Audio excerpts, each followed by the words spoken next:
આદમી પાર્ટીના કાર્યકર્તાઓ દ્વારા મેયર પિંકીબેન સોનીના રાજીનામાની માંગ સાથે થયેલા ઉગ્ર વિરોધ બાદ મેયર કેબિનની બહાર કાળા રંગના છાંટા અને તોડફોડના દ્રશ્યો સામે આવ્યા હતા.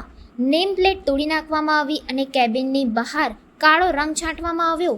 આ બધું શહેરની સમસ્યાઓ સામે ઉઠાવેલા ગુસ્સાનો પ્રતીક હતું. પરંતુ આજે જ્યારે મેયર પિંકીબેન સોની ઓફિસ પરત આવવાના છે ત્યારે એ જ કેબિનની બહાર સાફ સફાઈ અને રંગ રોગાન કરવામાં આવી રહ્યું છે.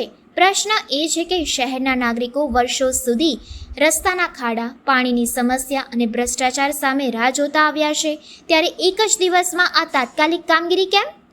શું આ માત્ર રાજકીય છબી બચાવવાનો પ્રયાસ છે કે પછી નાગરિકોની સમસ્યાઓ સામે તંત્રની વાસ્તવિક પ્રતિબદ્ધતા? આ પ્રશ્નો આજે વડોદરાની જનતાને વિચારવા મજબૂર કરે છે અને કદાચ જવાબ માંગવામાં પણ.